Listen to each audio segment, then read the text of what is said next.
We all search for that spark which fuels our desire to fully engage in our lives. We look for the courage to experience moments where we can come alive instead of watching life pass us by.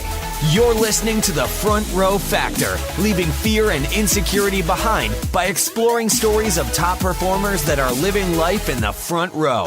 Get ready to stand up, step up, and live it up with your host, John Vroman. What's up, Front Row family? John Vroman here. Welcome back to another episode of the Front Row Factor podcast. Today, we're talking with my friend Bob Burg, co-author of the goGiver.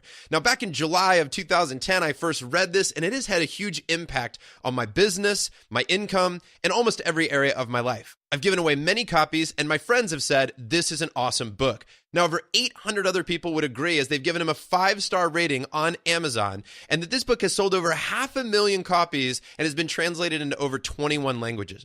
Now, Bob has written other books on sales and marketing and influence, but today we're talking about the goGiver, which, by the way, has been reissued as a new and expanded edition with a foreword by Arianna Huffington of the Huffington Post. Now, I'll also tell you, Bob's a huge fan of the free enterprise system. He believes that any amount of money that we make is in direct proportion to how many people we serve. And I know that in this audience, we have a lot of entrepreneurial-minded people who want to make a big difference in the world and also have some personal aspirations. They would like to travel. They would like to feed their families well. They would like to live a great life themselves and help many other people do the same. Bob's book helps us do exactly that. Now, on a personal note, I'll tell you he is an unapologetic animal fanatic and serves on the board of trustees of Furry Friends Adoption and Clinic in his hometown of Jupiter, Florida. In this show, we talk about all sorts of fun things. I ask him the question, did he know back in the day that this book would be a huge hit? How he found his partnership with his co-author, what sparked the idea of the book. And I'll tell you, if you like book suggestions, he gives a list of some great ones here.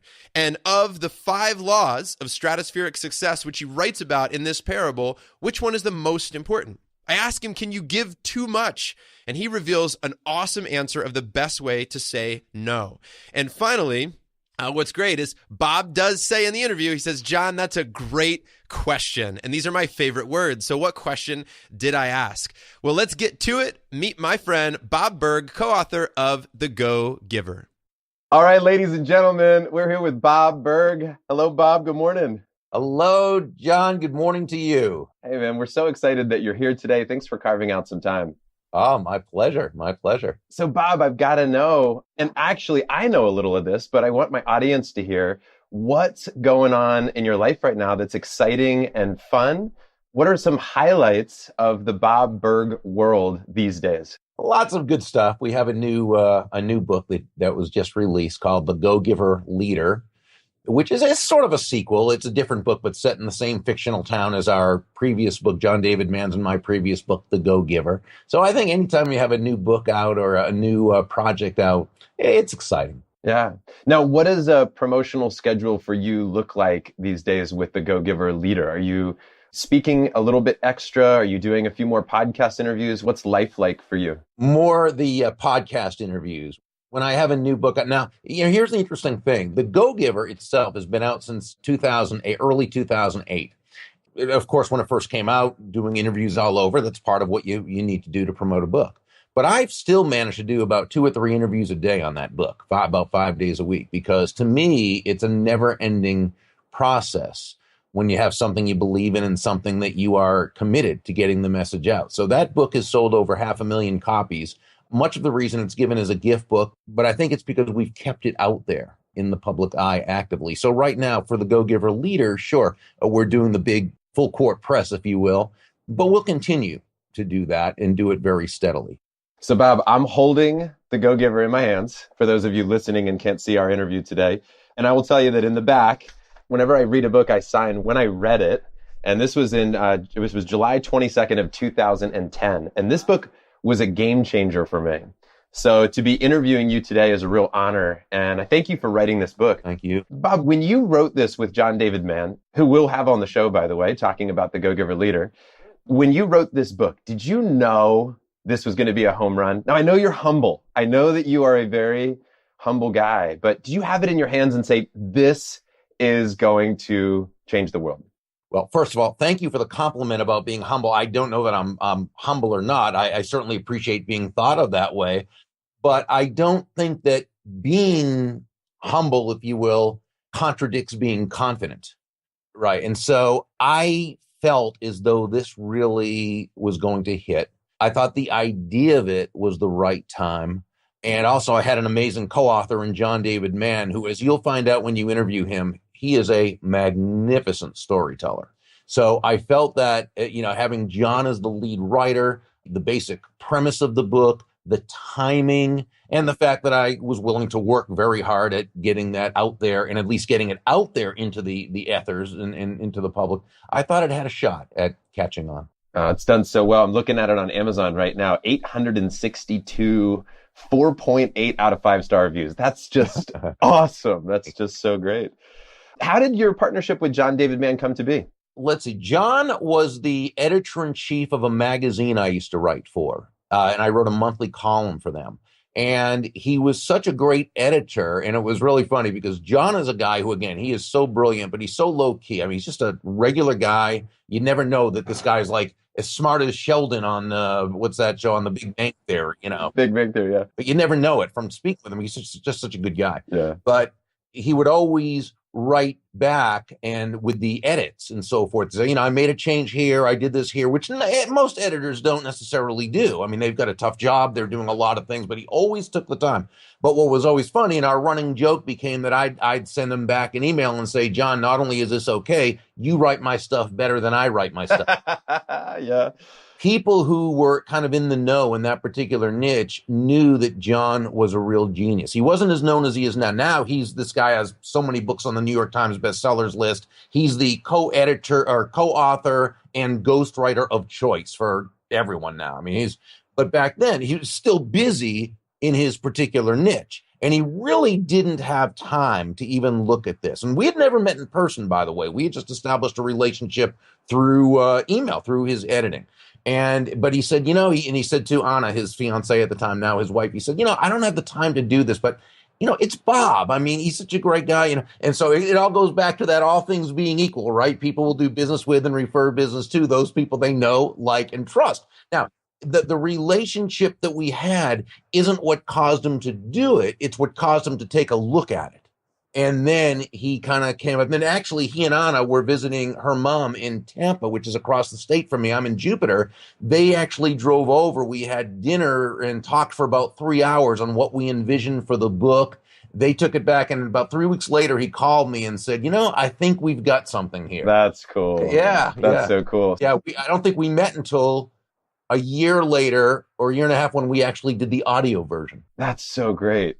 Where did the idea come from originally? Can you take us back to that initial seed? Well, I had a book out years ago that I wrote in the early 90s, I guess, called Endless Referrals, Network Your Everyday Contacts into Sales. And it was a how-to book. And it was about how to cultivate, build relationships where people would know, like, and trust you, and you'd never again run out of new prospective customers, right? And how do you do that? Well, again, we go back to the premise of the all things being equal, but how do you get to that point? You give value in everything you do. You always look for ways to benefit others. You look for ways to build the marketplace, to make the marketplace happy. This is the free market at its best. It means that you're looking for ways to satisfy the needs, wants, and desires of others. What is selling? Selling is not what many people think it is, trying to convince someone to buy something they don't want or need. No, that's called being a con artist. Selling, its basic definition, is simply discovering what the other person wants, needs, or desires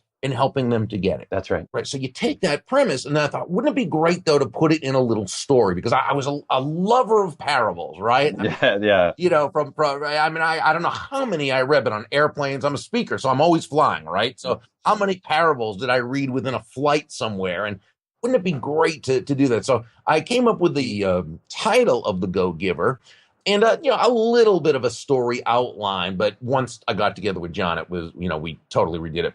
But that was kind of how the idea started. And then John was that the other thing is, I did actually sit down to start writing it myself. And it took me about a minute to realize there's a huge difference between writing a how-to book, which is simply sharing what you know, and writing a parable, right. And so I thought, there's only one person I want to work with on this, and that's John. And fortunately, John agreed. Oh, that's such a great story. I love that. You said you're a fan of parables. If I said, parables you love, what jumps into your mind? Well, the first one I ever read, which isn't in the actual kind of form that we see them today, the shorter form, but Og Mandino's Greatest Salesman in the World was the first one I read. There was The Richest Man in Babylon by James Classen. In the late 70s, early 80s, maybe, was it? Doctors Blanchard and Johnson with the 1 Minute series, 1 Minute Manager, 1 Minute Salesperson, 1 Minute Apologist, Well Done. And then you have people like Chris Widener, who's written so many fantastic parables. You've got people like Robin Sharma. And I mean, I don't even want to leave anyone out. I hate to even mention Sure. so many of the great parables. Dondi Scumaci, Career Moves, fantastic. So there's all these great parables. And to me, they never get old. And it's interesting because, well, why do parables work? And John and I were talking about this one day. There's the old saying, which I think is almost true, and that is, facts tell, stories sell. And I think that's almost it. But you know what? And I think John said this. It's not necessarily that stories sell, but stories connect. And once you have that connection, once there's a heart-to-heart, mind-to-mind connection, now the selling can start because you're coming at it from the right place and the right relationship. Yeah. In our charity, Bob, we've recognized over the years that it's not about fundraising. It's about sharing the story of the impact that you're doing. And when somebody understands that impact, they want to give you their money. And I love what you're doing. I just love that. That is such a fantastic idea you came up with. That's really an original. And, I just got through reading Adam Grant's new book, Originals. Excellent. Yeah. Oh, my God. I thought his book, Give and Take, was just absolutely fantastic. Originals, I think he may have outdone himself. And so I'm thinking, what you did was really, you did as an original does. And I mean, and you put together something really special. That's good. I'm glad I could put my semi-procrastination, the skills to work. Wasn't that a fascinating thing when he was telling that story about the people he didn't invest in because they seemed to have all the qualities of someone who would not be successful? That's right. Yeah. And it turned out just the opposite. Now, what a great way to start the book. That was Warby Parker, I think Warby Parker. Yep, absolutely. Yeah. So great. Oh, that's awesome. Was it Warby or Warbly? Something like that. It's a very high classy sounding name, but glasses. Yeah. Online. Yeah. For sure. Bob, this concept of giving really resonates with me. And your book was really supporting for me in this time of my life when we were just launching the charity. It was exactly what I needed. And I told people online I was going to be interviewing you, and people were commenting, you told me about that book 5 years ago. And I love to see the impact of the philosophy of giving. And I really thought about asking you questions that you haven't been asked a million times before. So let me give this a shot. If somebody can only read one of the laws in the book, which law would you say, go check that one out? Each of the laws is a very important aspect of ultimate success, regardless how one defines success, because success can be defined in many ways. But when we think about success in terms of financial, physical, spiritual, mental, emotional, social, whatever, and how each of those 5 laws, you could not do it without one of the 5. They're holistic. So if I give the answer, which I will, I'll give my personal one. I think it comes from my frame of what I relate to. And that would probably be the law of influence. Yeah. And yet I can see where someone could take all 5 of those individually and make the case for that being the cornerstone law, if you will. Can you unpack that law for us for just a moment? Well, the law of influence says your influence is determined by how abundantly you place other people's interests first. Now, this sounds very counterintuitive when you first hear it. It sounds counterproductive or maybe even Pollyanna-ish when you first hear it. But you think about it, the great leaders, the top influencers, the most profitable salespeople, this is simply how they run their lives and conduct their businesses. They're always looking for ways to place others' interest first, bring others what they need, what they want, what they desire. Now, let me qualify that, if I may, though, because I think out of context, it can be misconstrued, and it's a dangerous thing to be misconstrued. When we say place the other person's interests first, we do not mean you should ever be anyone's doormat or a martyr, right? Or self-sacrificial in any way. Absolutely not at all. It's simply that we go back to what Joe, the protege in the story, heard from several of the mentors, and which we've already brought up a couple of times, the golden rule of business, of sales, of influence, of networking, or what have you, is that all things being equal, people will do business with and refer business to and allow themselves to be led and influenced by those people they know, like, and trust. And what I'm going to say, John, is that there is no faster, more powerful, or more effective way to elicit those feelings toward you from others than by genuinely and authentically moving from an I focus or me focus to an other focus, looking for ways to, as Sam, one of the mentors in the story, told Joe, to make your win about the other person's win. And when you do this, you're planting so many seeds of goodwill, of great will. So many people feel good about you and they feel comfortable with you and they know, like, trust you. They want to be a part of your life. You become that center of influence. You become that go-to person. That's right. Yeah. You know, it's funny. I'm so glad you brought that up, because in that chapter, I have written on the side, your needs are my needs. I was deeply impacted by that part. And I also struggle a little bit with that. And I'm curious where you might struggle too, Bob, where do you go too far, where you've put other people's needs so far in front that you've neglected your own? You start to affect your own ability to then serve because you're so busy caring for other people that you have forgotten to take care of yourself and water your own plant. And when does that show up in your life? Where do you give too much and that you have to then, what's the tripwire to bring you back? The short answer to the question is no, that doesn't happen. And because remember, and I think this is so very important that we understand that there is nothing about being a go-giver that means you should be harming yourself. That means you should be taken advantage of. That means that you say yes to everyone and you risk your own happiness, your family's and let me give you an example, if I may, of how we can easily see when you're a go-giver, the chances are you are probably living a very successful life, including financially successful. You're busy and you're going to have a lot of people asking you to do things that are not unrealistic, but you don't have time or the energy or the inclination to do all these things. You can't possibly do it. So you're going to have to say no. And you're going to have to say no more than you're going to say yes, or else you will hurt yourself. You will harm yourself and won't be able to bring the value to those you need to. But what a go-giver does is they say no in a way that always honors the other person, that helps that person feel genuinely good about themselves while respecting their own boundaries. Now, I've heard people suggest different ways to say no. And while I don't want to diss anyone or anyone's methods, and there's no one right way, and I'm not necessarily right, I would say that some of the ways I hear people teaching to say no, I don't think are very productive, but I'd like to also share a way that is, if I may. I often hear people saying, and this has become very politically correct now over the last few years, and that is, no is a complete answer. Just tell people no. And, you know, my feeling and I see people hearing that and they nod their heads in empowerment. Oh, really? Is that what you're going to do? When someone asks you to do something that's not unrealistic, but you just, for whatever reason, your individual reason, you don't choose, are you going to just say, no? No, it's not a complete sentence. Not if you want to be a nice person, okay, which I think most of us do. Plus, it's going to turn a friend into an enemy or an acquaintance into someone who's not going to be interested in ever doing anything with you again. It's not going to make you feel good about yourself because it's not congruent with your value system of treating people with respect. I don't think that's a good way to say no. I also don't think the opposite way is, and that's where you say, well, just tell them a little fib, like, well, I don't have the time or else I would. Well, first, you do have the time. What you don't have is the desire to do it. As human beings, we make time to do what we choose to do. And no one has the time to do Hal's Miracle Morning, but they have the desire to do it more than they don't want the results. That's right. Yeah, get, that's right? it. Okay.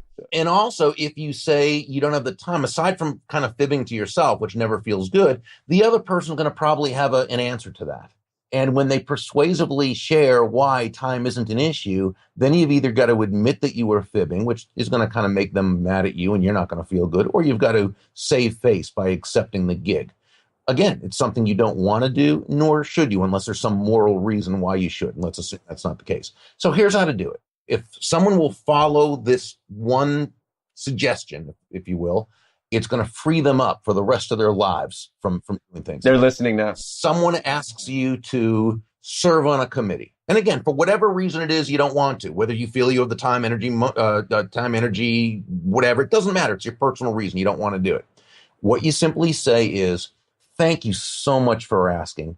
While it's not something I'd like to do, please know how honored I am to be asked. That's it. Thank you. You can either say thank you or thank you for asking. Thank you. While it's not something I'd like to do, please know how honored I am to be asked. That's it. You thank them. You were grateful. You were kind. You honored them by saying that you were honored. And you also said no, but you didn't make an excuse.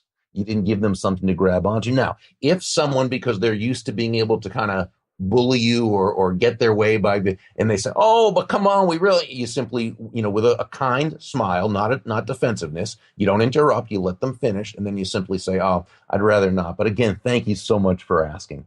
Boom. You do that and you are set free. That is wisdom. That is wisdom. I appreciate that. That's really good for me to hear, Bob. And I think what I love is that it's very specific and something that I think everybody listening today can go apply somewhere in their lives. That exact idea. Bob, as a result of writing this book, what has been a fun and unexpected surprise of the book?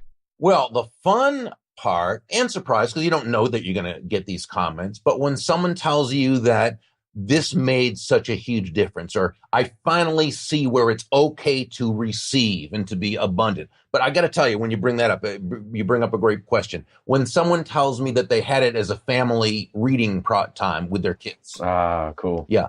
Really young kids too, sometimes, where the parent will actually read them the story and then they'll discuss certain aspects. Yeah, I'd say that's the surprise. And that's a lot of fun. You just gave me a to-do. I'm adding that to my list. My 6, soon to be 7-year-old will be consuming the goGiver. This is really cool. Oh, and another idea, Bob, we've got a dad's retreat coming up in the fall. And that's a brilliant idea that we're going to add to the agenda. So thank you. Thank you. That's really cool. Honored. I thank you. I'm honored to know that. Bob, how has your giving evolved since you wrote the book? Your beliefs or ideas or perceptions around giving, how has that evolved over the last, 8 years now? I think I wrote about something that was sort of part of what I was doing. And remember, when I say giving, I'm talking about this really although it's a life type of thing, the book itself is a business book. And it's really, when we talk about giving, it's really in the context of constantly and consistently providing value to the marketplace. So I think that was something that, based on endless referrals and what I've been doing for a lot of years, not that I can't keep improving on it. We keep learning as we go along. And hopefully I have continued to learn. I would say it's not as though I co-wrote the book and then all of a sudden there was a big change in me. Yeah. I think it was something that kind of, always growing, of course. You didn't write the book and then look back a couple years later and say, we forgot the most important law. Yeah. You hit it from the get-go. That's awesome. I think what's great about that is that sometimes it's fun to look at projects that we have or parts of our lives that do evolve. And there's other pieces of our lives that don't seem to evolve much because we just nailed it. Like even for me, the example I would give is with the charity. People might say, has your passion for the charity evolved? I'd say, that's interesting. Partially yes, maybe partially no, because from the get-go, I was a level 10. I feel like I nailed it from the get-go. Now, my ability to articulate it, I think, has evolved a bit. And I would say the same thing with this message too. Yeah, absolutely there. Yes. Yeah. Like I can just say it in fewer words, which is good. The first time I told somebody about the charity, they said, I don't get it. That's a great point. Now I can say it in like 20 seconds. So that's awesome. I think that's everybody's struggle in the beginning with projects. I shouldn't say everybody. That's oftentimes a struggle I hear is people's ability to articulate the idea they have. And sometimes they get too frustrated. They abandon ship before they figure out how to say what they're really feeling or thinking inside. Mm-hmm. That's really cool. Bob, what's a question? You get interviewed a lot. You said 2 to 3 interviews a day. What's a question that you wish people would ask you more often? That's a good question. In fact, I don't want them to ask me that because I wouldn't have an answer. No, I would say a lot of times I don't get asked about, and you sort of did ask this earlier, which was good. I'm not often asked about some of the misperceptions around being a go-giver. You asked earlier, a great question, is that can you do it so much that you let yourself be taken advantage of or you hurt yourself? To which, again, the answer is no. There's no reason why you should. One does not come along with the other. But questions like that, sort of like, well, does being a go-giver mean you're not interested in making money? Well, again, they would ask that probably before reading the book, and you can understand why. The term go-giver sounds like giving yourself away. Not at all. Go-givers, in fact, tend to be at the higher end of the scale of what they charge, because a go-giver understands that to be successful, you need to sell on value, not price. I often say, unless your last name is Walmart, trying to make low price your unique selling proposition is, it's not unique, it's not selling, and it's hardly a proposition. You're in big trouble. When you sell on price, you're a commodity. When you sell on value, you're a resource. So what a go-giver does is they understand truly the intrinsic value of what they sell first, how it benefits the prospective customer. They also understand that because we live in a world in which technology has really leveled off the playing field, most products and services are commodities now. So in order to separate yourself from the competition, you need to be that additional value. How? Well, there are probably hundreds of ways to communicate that additional value, but they tend to come down to 5 what we call elements of value. And they are excellence, consistency, attention, empathy, and appreciation. And to the degree that you can communicate those elements in every touch point with a prospective customer, a customer, current customer, referral source, that's the degree you're going to take price totally out of the equation. But because they see the name go-giver, they kind of sometimes I think it's something that it isn't. Yeah. Bob, you just mentioned appreciation, and I love that word. Word we use a lot is celebration in the charity. How do you like to be appreciated? Appreciation is also a very important concept for me, because I think for most of let's say up to the first 35 years of my life, I did not live in gratitude. I kind of was I kind of looked at what I didn't have as opposed to what I had, or I really looked at kind of what was lacking as opposed to what there was to be grateful for. And it was when I began to be aware, I was made aware of this in a book I was reading, and I made a study of gratitude and made this something that I knew I needed to learn myself and needed to embrace and needed to work on and practice. And from almost the moment I began working on that as a conscious thing, my life changed. So actually gratitude and appreciation is a very big and celebration is a very big part of my life. Now, as far as your question, what would I want to be appreciated for? I think in a sense it would be, if I had that kind of choice, it would be that people understood that I was always trying to make people feel genuinely good about themselves. I think you do that. Even in our communications, I can say from a personal perspective, that's exactly how you and your team made me feel through our interactions. Thank you. I remember thinking, Bob's so busy and you've got a lot going on, but yet you still have this ability to be grateful, which I think you did exceptionally well. Your team as well through the process. I just think it was brilliant. I mean, I could take your communications and use that as a demonstration to people about how to interact with others, especially as a successful, busy guy. I will let them know that. That's something we hold as a very high value in this company. And I will let them know you said that, and they will appreciate that greatly. You are executing well with that, and so are they. Thank you. Bob, I know we're running out of time here, and I'm so grateful that you were able to be with us. I'm going to give you a couple of final questions here, and this is a big one. But as you know, with our charity, we work with people that have, a life-threatening illness. They are braving a critical health challenge. How do you process the fact that this ride ends for all of us at some point? Is that something you think about often? And when you do, how do you think about that? I do think about it. And I think there are a lot of different ways to look at it. It also, I think, depends, and this is where beliefs of different or faiths might come in. If you think there's a life afterwards and you live one way and you have a certain feeling about what happens afterwards, or if you think nothing happens with this, or that you come back in another. I mean, different religions have different beliefs. So I think some of it is if you have a definite belief of what happens afterwards. I have my thoughts, but I can't say I know what's going to happen. So I trust in God and that everything is for the good. And so I do my best to live the best possible life I can here and make the biggest contribution that I feel I can make. So I think I keep that in mind as I'm living, that life has a purpose. Even if I don't, I may know my purpose, but that doesn't mean I definitely know the purpose of life and how it's, we don't know until we finally know. That's right. That's right. And so I try to keep that in mind. But the people who your charity serves are really such heroes when you think of it, because these are people who understand what they are. I don't want to say coming up against, it's not a good frame, but what they're facing. That's right. And they're brave. And I mean, they've got courage. And you know what? Fortunately, they have the support of people like yourself and of this charity and so forth, and can approach things as a team, in a team effort with a lot of love. But, you think about what they're going through. And then I think about when I complain because I'm at the ballpark and the mustard goes through the bottom of the hot dog roll. And I go, oh, right. And you think, right. It's not that, right. And you think it's really not that big a thing. That's right. Yeah, 100%. I've often said that, working with people who are fighting for their lives in this way has really put things into perspective for me. And it also, for me, whenever I do process the fact that this could end at any moment, and that tomorrow is guaranteed to nobody, that really inspires me to do the most that I can today and to be a go-giver today. So that for me personally, it's my kids. I want them to be proud of their dad.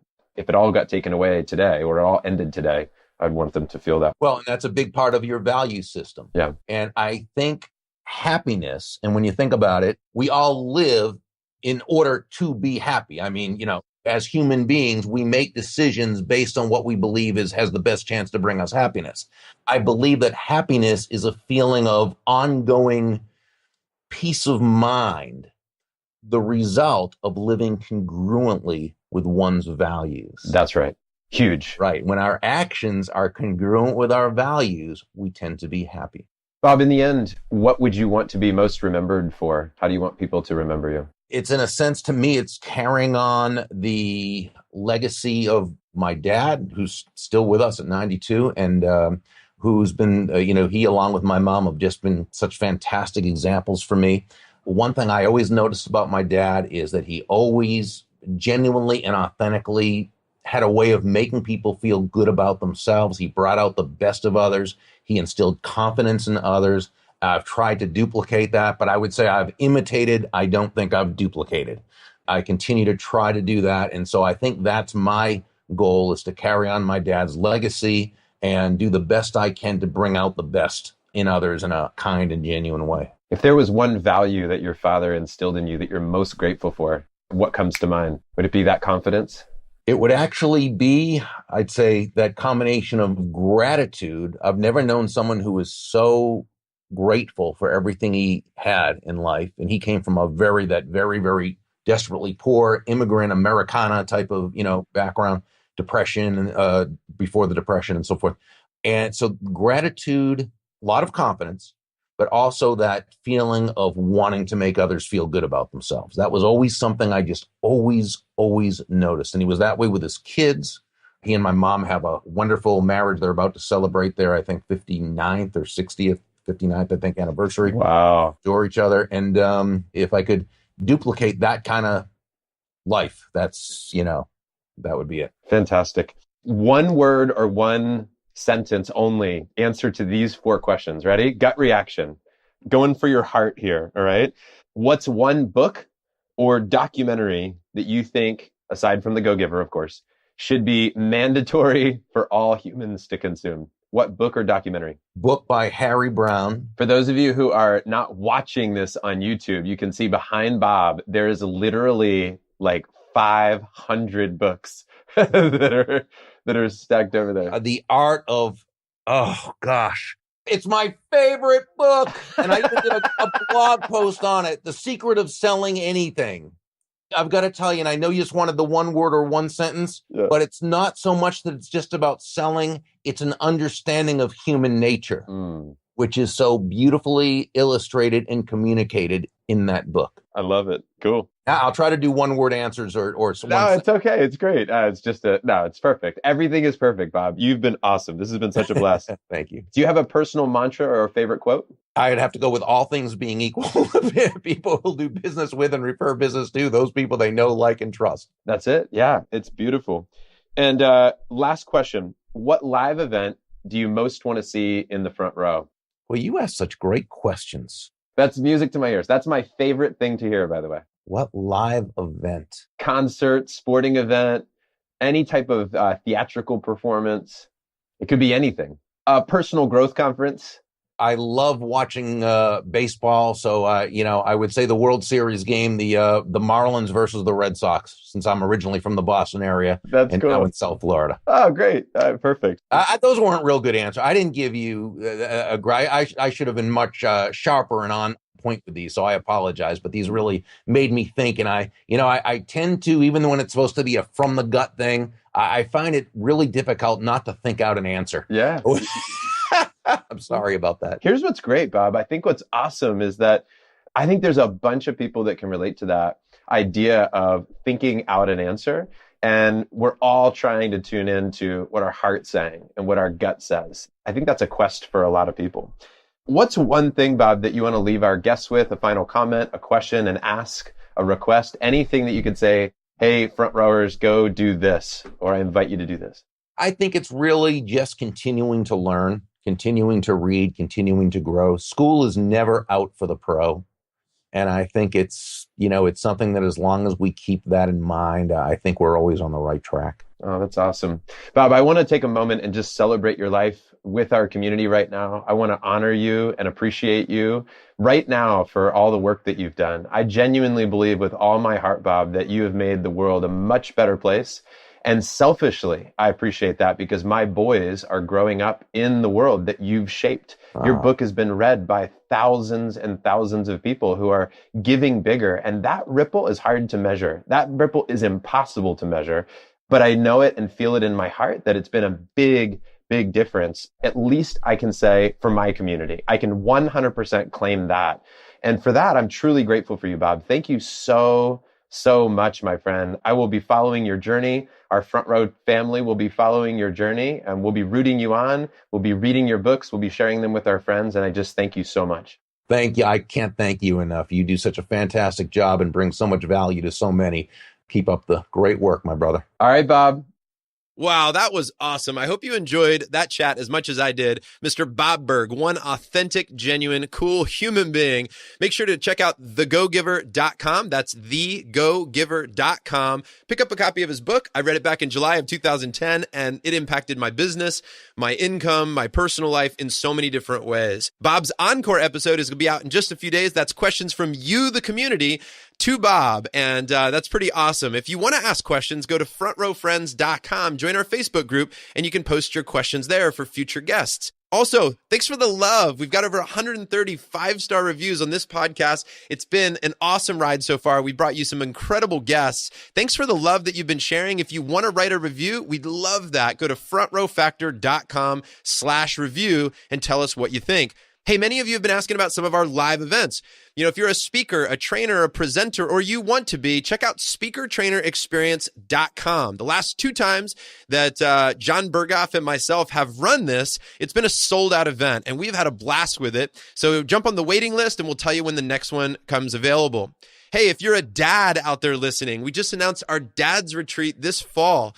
And just from a few quick short Facebook posts, we have over 100 dads who would like to be part of this initial event. I will tell you, it's going to be a small group. If you'd like to apply to be there, please just email us at info@frontrowglobal.com, or you can get us through the website at frontrowfactor.com.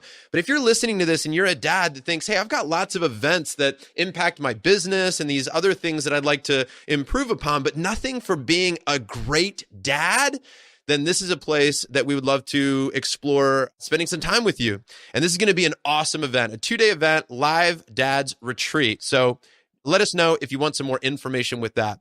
Hey, everybody, until next time, keep living your life in the front row. Take care. That's all for this episode of The Front Row Factor. To discover more simple and effective ways to lead a fearless front row life, visit frontrowfactor.com and subscribe to John's 4 Minutes in the Front Row, where he shares quick stories from real-life experiences. Thanks again for joining us today. We hope our show inspires you to live big, give big, and experience life to the fullest. See you next week on The Front Row Factor.